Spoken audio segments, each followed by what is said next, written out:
Página 91. Me había ido a La Plata durante un mes a prepararla. Máximo tenía 2 años y como yo estudiaba con atril y leyendo en voz alta, más de una vez lo encontré haciendo lo mismo con el libro al revés. Cuando me recibí, mamá repitió la ceremonia familiar. Después de que cada una de nosotras rendía una materia y aprobaba, en ese momento mi hermana ya estaba cursando 3er año de medicina, compraba sándwiches triples y masas finas de la tradicional confitería París de La Plata. Qué rico comíamos, me encantaba. Lo cierto es que le debo a mi suegro el haberme recibido. ¿Cómo olvidarlo? En noviembre del 81, con Néstor y otros compañeros, fundamos el Ateneo Teniente General Juan Domingo Perón. Habíamos decidido pasar de las reuniones y charlas en diferentes casas, que comenzábamos a realizar en 1980, a acciones más concretas, y la figura de Ateneo era la coartada para intentar sortear la prohibición de hacer política, impuesta por la dictadura en 1976. Para ello, utilizamos una de nuestras propiedades, una esquina sobre la avenida Gregores de Río Gallegos, porque a esa altura teníamos numerosos inmuebles que habíamos adquirido con lo que ganábamos como abogados. Lejos estábamos de suponer que al año siguiente entraríamos en guerra con el Reino Unido por la soberanía de nuestras Islas Malvinas y que, con la caída de Puerto Argentino, el 14 de junio de 1982, se iba a producir el fin de la vida política. Después de la dictadura. Néstor fue electo intendente 5 años después. No fue un intendente más. Se involucraba en forma absoluta en cada problema e era intendente las 24 horas. A la noche salíamos de nuestra casa en Río Gallegos a recorrer la ciudad porque siempre quería ver cómo estaba todo. Si detectaba lámparas del alumbrado público quemadas o basura acumulada en algún lado, lo llamaba inmediatamente a Tito Lascano, el secretario de Obras Públicas que lo acompañó durante toda su gestión. Yo misma salía con Máximo, que entonces era un nene de 10 años, a ver cómo funcionaba el tránsito de la primera rotonda que tuvo Río Gallegos y que nosotros orgullosamente habíamos proyectado y construido. Todavía está en la interacción entre la Ruta 13 y San Martín. Con Néstor estábamos muy enchufados con los problemas de la gestión todo el tiempo. Sin embargo, yo podía desconectarme. Él nunca pudo. La Intendencia de Río Gallegos, su ciudad natal, fue su primer cargo electivo. Había recibido el municipio en muy malas condiciones, muchas deudas, una obra de placas que la gestión anterior no había podido terminar, y la ciudad atravesada por zanjas abiertas, donde se había caído gente y autos. ¡Qué cosa! Siempre sopa. A cada lugar y cargo que llegamos siempre estaba todo destruido. Para colmo, el sindicato de los municipales estaba manejado por opositores y a los pocos días de asumir decretaron una huelga por tiempo indeterminado. Exigían un aumento de salarios impagable. Néstor les explicaba que no había plata en el municipio y los municipales contestaban: «Ah, claro, él dice eso porque es funcionario y gana mucha plata». Le reprochaban el sueldo de intendente que, obviamente, era más alto que el de los empleados. ¿Qué hizo Néstor entonces, además de enojarse? Renunció al sueldo. Sí, tal como se lee. Firmó un decreto que le permitiera trabajar ad honorem y así lo hizo durante los 4 años de gestión. Le siguieron haciendo los aportes provisionales para que no los perdiera, pero él no cobró ni un peso durante toda su gestión como intendente. Ese gesto nunca fue reconocido. La primera esposa de Julio De Vido, Silvia, era psicóloga. Analizó lo que Néstor había hecho y también por qué su actitud no fue valorada. Su diagnóstico tenía lógica. Era una decisión totalmente descontracturante, pero que solo podía ser tomada por alguien que tenía plata y no necesitaba un salario para vivir. Ella tenía razón. Yo también trabajaba todo el día de honorem en la municipalidad junto a Néstor. Sí, efectivamente no había dudas. Podíamos hacerlo por nuestros trabajos como abogados. Eso de no cobrar sueldo solo lo puede hacer alguien que no dependa de un salario y de esa manera, si eso fuera un ejemplo, el ejercicio de la función pública y de la política solo quedaría reservado a gente con mucho dinero. Moraleja, Néstor, durante sus 4 años como intendente de Río Gallegos, nunca cobró un peso y nadie lo valoró. Siempre lo recordó como una enorme estupidez. En 1989 fui electa diputada provincial de Santa Cruz. En 1990, luego de muchos años de pensar que no tendríamos más hijos, nació Florencia. La llegada de la nena, que era un sol, además de rejuvenecernos, creo que nos completó absolutamente. Fue muy gracioso. Nos enteramos del sexo el mismo día que nació porque se había dado vuelta y no se la podía ver. Durante todo el embarazo, Néstor había asegurado que era un varón. Él quería otro varón, pero Florencia terminó siendo su favorita. Era insoportable con la nena. En 1991, la llegada de Néstor a la gobernación en Santa Cruz coincidió con una etapa de nuestras vidas en que fuimos muy, pero muy felices. Dice que las mujeres entre los 40 y los 50 viven su mejor momento. Tal vez, no lo sé, pero para mí fue así. En 1995, Néstor fue reelecto gobernador con el 66,5% de los votos, el porcentaje más alto en toda la historia de la provincia para el cargo de gobernador. Lo cierto es que durante toda la década del 90 vivimos en la residencia de la gobernación de Santa Cruz. Era una vida muy tranquila, o más normal. Florencia iba al colegio María Auxiliadora que, más que al lado, está pegado a la residencia. Saltaba el cerquito y se metía en la escuela.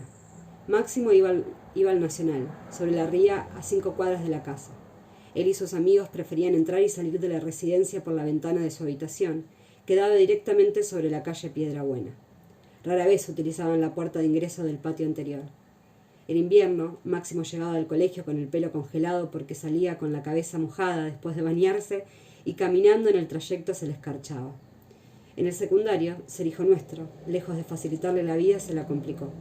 Cuando Néstor llegó a la gobernación por primera vez, en diciembre de 1991, las cosas no estaban nada bien y debido a la caótica situación financiera y económica, la provincia estaba literalmente quebrada y con una administración pública superpoblada. Y ante la imposibilidad de pagar los sueldos, tuvo que optar entre echar gente o descontar un porcentaje de los salarios. En la reunión de gabinete donde lo decidió, había unos que proponían eliminar empleos públicos. Para que los números cerraran, había que cesantear a 5.000 personas aproximadamente. Y me acuerdo como si fuera hoy que Néstor dijo: «Me corto una mano antes de firmar para echar gente. No me pienso bancar andar por la calle y que un pibe me pare y me diga: usted dejó sin trabajo a mi papá. Ni loco». El 2 de enero del 92 decretó la imposibilidad de pago y estableció un descuento de entre el 10 y el 15% sobre los salarios. Mamita, la que se armó.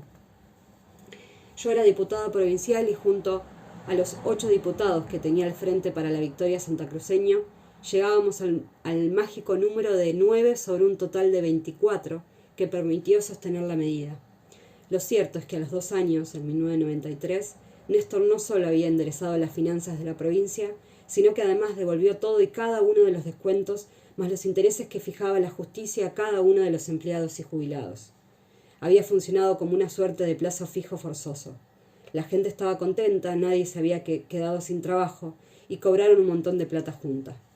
Pero el pobre Máximo tuvo que aguantar, literalmente, muchas presiones en el colegio. En 1992 cursaba tercer año y el profesor de instrucción cívica, pese a que en las pruebas había sacado 7 y 8, en la nota final de la libreta le puso un 4. Me indigné y fui al colegio. Pedí hablar con el docente y le pregunté cuál era la razón. Me contestó: lo reprobamos con conducta. Yo iba con la libreta en la mano. Perdón, yo acá veo un casillero que dice instrucción cívica y otro que dice conducta. Si tuvo problemas de conducta, lo tiene que calificar en el casillero correspondiente. Es más, le dije y ahí me embalé. Si hizo algo tan malo, póngale amonestaciones o expúlselo, pero en su materia lo tiene que evaluar y calificar por lo que sabe. Me miraba y no sabía qué decirme. Continué: si usted tiene bronca a mi marido y a mí, vaya a tirarnos piedras a la casa de gobierno, pero no se la agarre con el chico. Estaba furiosa. No fue la única vez. En 1994 los sueldos docentes en Santa Cruz ya eran de los más altos del país y se cobraba en tiempo y forma. Máximo cursaba quinto año y en el primer trimestre había sacado 10 en las 2 pruebas de matemáticas. Sin embargo, la profesora le puso 4 en la libreta por no haber terminado los trabajos prácticos y la carpeta. Otra vez. Allá fui de nuevo a protestar. Tampoco sabía qué contestarme. Qué cosa, Dios mío, eso de desquitarse con los chicos. Máximo era muy bueno en matemáticas. Su abuela María lo adiestró desde chiquito. Era muy gracioso. Estaba jugando en su casa, ella lo cuidaba siempre mientras yo trabajaba, y de repente, cuando pasaba y lo veía jugando, lo interpelaba. Máximo, 4x4, 5x8, 7x6, así todo el tiempo. Lo cierto es que la profesora, al siguiente trimestre, le ofreció ir a las Olimpiadas de Matemáticas. Máximo le dijo que no, igual a su padre. En realidad, cuando escucho hablar de los hijos del poder en referencia a Máximo y a Florencia, no sé si reírme o ponerme a llorar. Nunca lo disfrutaron, al contrario, siempre lo sufrieron y desde chiquitos. A Florencia la tuve que sacar de un colegio bilingüe privado en gallegos por la manera en que la maltrataban algunas nenas de su curso, que incluso venían a la residencia a jugar o a tomar el té. La envidia suele ser algo muy feo y muy fuerte. En el colegio público primario, ya durante la democracia, tuve que ir a hablar con el profesor de educación física de Máximo, un militar del regimiento 24, que le había puesto insuficiente. Cuando le pregunté cuál era la razón de esa calificación, me contestó que era porque no sabía hacerla vertical. ¿Para qué? Creo que me puse verde. Escúchame, le dije. Su padre y yo somos abogados y muy buenos y ninguno de los dos supimos nunca hacerla vertical. Pero si usted le pregunta al chico quién es el presidente del país, lo sabe, porque vive en una casa donde leemos los diarios y no tenemos tiempo de andar practicando la vertical. Se dio cuenta que me había dado cuenta. Al mes siguiente vino con la calificación de suficiente. En serio, si algo no les cabe a Máximo y a Florencia es que los hayan llamado hijos del poder.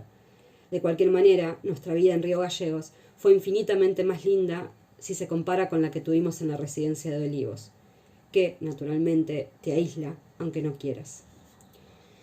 El primer año en la gobernación, por la grave situación que atravesaba Santa Cruz, no pudimos tomarnos vacaciones, pero ya en el verano del 93 pudimos retomarlas durante el mes de enero. Recuerdo que en aquella oportunidad decidimos no alquilar una casa quinta con pileta en Citibel o en Gonet, como veníamos haciendo todos los años.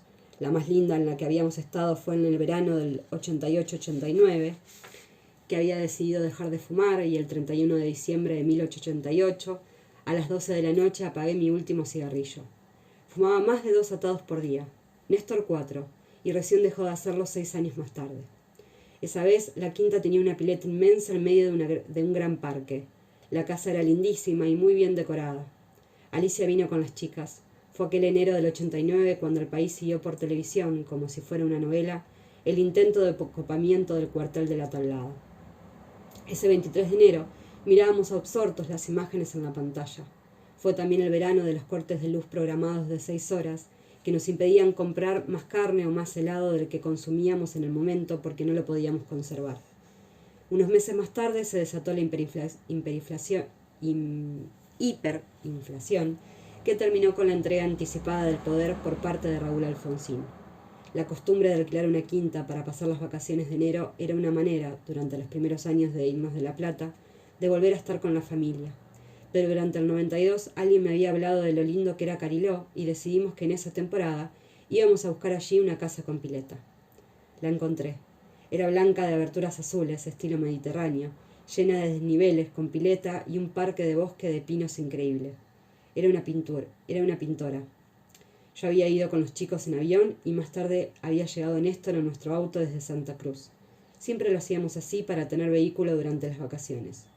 Ni bien llegué, advertí que no había alumbrado y que a la noche era todo muy oscuro, como una boca de lobo. Pensé, esto a Néstor no le va a gustar. Dicho y hecho. No solo no le gustó, sino que llegó de madrugada, como había llovido, terminó encajado con el auto en la avenida Divisadero. Apenas entró, lo primero que me dijo fue: ¿dónde me trajiste? Traté de contarle que el lugar era divino, agreste, naturaleza pura. No hubo caso. Para colmo, el otro día, cuando fuimos al centro comercial, leyó un cartel que habían puesto en la vidriera de un negocio que decía: no al asfalto. Quise explicarle que era una campaña de los vecinos de Cariló contra la decisión del intendente Blas Altieri de Pinamar, Cariló depende de ese municipio, que quería pavimentar la avenida principal en la que él se había encajado, y ahí estalló.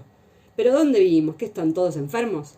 ¿No quieren asfalto y cuando llueve te encajas en todas las calles porque además no se ve nada, con toda la plata que gastamos?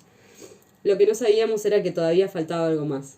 Siempre tuvimos la costumbre, cuando estábamos en Buenos Aires, de comprar todos los diarios. A Santa Cruz, los pocos diarios que llegaban era Clarín, La Nación y Página 12, y lo hacían después del mediodía. Así que a la mañana íbamos al centro comercial. Néstor, con sus diarios a cuestas, Clarín, La Nación, Página 12, Crónica, Ámbito Financiero, La Prensa y El Día de la Plata, y todas las revistas que encontraba. Se iba a una confitería y esperaba que yo volviera de hacer las compras, tomando un café. Por supuesto, me producía y arreglaba como si fuera a una fiesta. Sombrero, anteojos de sol, pareo, etcétera, etcétera. Él iba de remera, zapatillas, medias, short de baño y llevaba una gorrita con la visera para atrás. Uno de esos días estábamos sentados en la mesa con la pila de diarios y revistas y se acercó una señora muy paqueta que le dijo: ¿Me da La Nación, por favor? Yo justo venía entrando y Néstor le dijo: No, señora, no puedo. Son de la patroncita que ahí viene. Cuando me di cuenta de lo que había pasado, no podía parar de reírme. Nunca me divertí tanto como cuando estaba con él. Esas son las cosas que no he vuelto a vivir con nadie. Máximo, que en ese momento tenía 15 años, tampoco tuvo éxito en Cariló. Se había traído de Santa Cruz su equipo de sonido y un día que estaba escuchando música a todo volumen en el jardín, al lado de la pileta, una vecina que pasaba caminando se paró frente a la casa y le dijo de muy mal modo que bajara el volumen, que eso no era el estilo del lugar. Listo.